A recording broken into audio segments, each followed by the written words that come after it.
Catalonia's separatists looked increasingly isolated as the region's biggest bank announced plans to leave, and political pressure rose in both Madrid and Barcelona to bring the standoff to a head. Spanish Prime Minister Mariano Rajoy was resisting calls from his main ally in Madrid to suspend the regional government, according to a person familiar with their talks.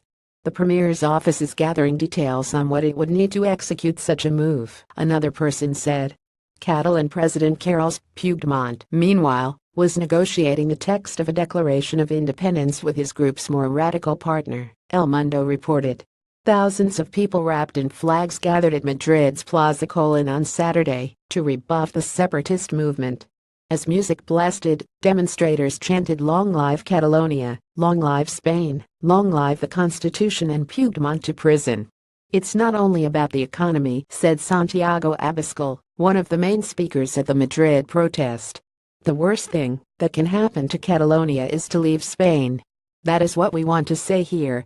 As both sides plotted their next move before next week's showdown, the focus was on the financial toll secession talk was taking. The board of CaixaBank, the biggest symbol of the rebel region's wealth, decided to relocate its legal base at a meeting on Friday.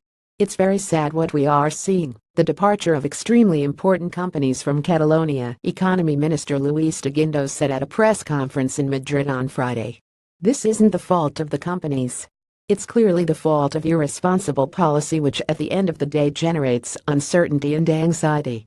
Puigdemont risks economic damage and being cast adrift by Europe if he pushes ahead with his secession plans based on a referendum that breached Spain's constitution. For their part, if Rajoy and his minority government have to step in again to reassert control, they will be loath to risk a repeat of last Sunday's scenes of police violence against peaceful voters that drew international condemnation and inflamed the separatists. On Friday, Rajoy's proxies sought to ease the anger over that crackdown. "We are profoundly sorry, because this was not our wish. We didn't want a single person getting hurt," Enric Millo, the central government's chief representative in Catalonia, said in a Bloomberg television interview. The government's official spokesman, Inigo Mendes de Vigo, also issued a collective apology during a press conference at the same time. "If there were incidents, and there were, and people were affected, obviously we are all sorry," he said.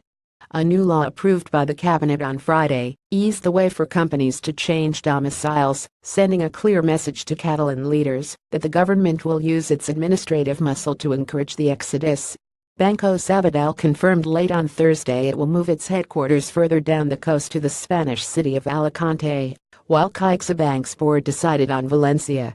Gas Natural also announced that it was moving its registered office to Madrid from Barcelona on political concerns. The new headquarters of La CaixaBank is pictured in Valencia yesterday. CaixaBank, Catalonia's biggest lender, shifted its legal headquarters out of Catalonia due to the uncertainty caused by the referendum vote outlawed by Madrid and the announcement by Catalan government of a possible declaration of independence.